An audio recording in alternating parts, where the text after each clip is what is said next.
Tinubu didn't have to send the Air Force and the military to deal with this particular insurrection, this threat to our own sense of security and equilibrium. No, there are easier ways of doing it. Let me tell you where Tinubu should have looked for forces to quell that insurrection.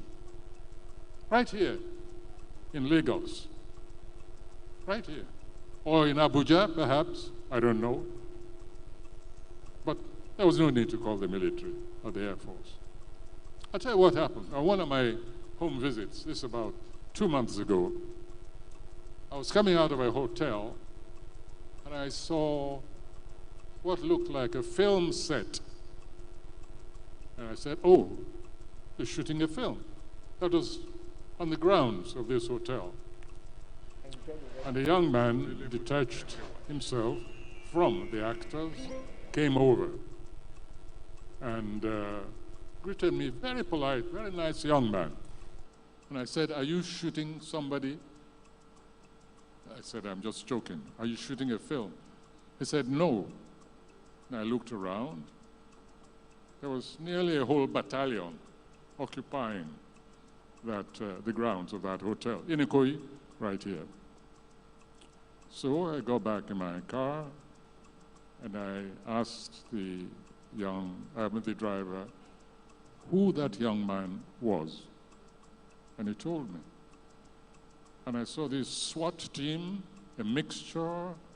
They were at least heavily armed, at least some 15 or so heavily armed to the teeth security personnel. Looked sufficient to take over a small country, neighboring city like Benin. And I think the next time, the president should just call and say, Seyi, go and quell the rebellion over there. I was so astonished that I started looking for the National Security Advisor.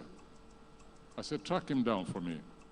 I think they got him somewhere in Paris, but I was with the president. He was at a meeting. And I said, I've just seen something I can't believe, I don't understand. And I described the scene to him.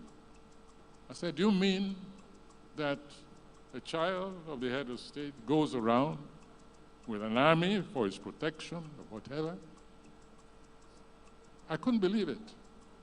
Later on, I did some investigative journalism and I inquired, and I found that apparently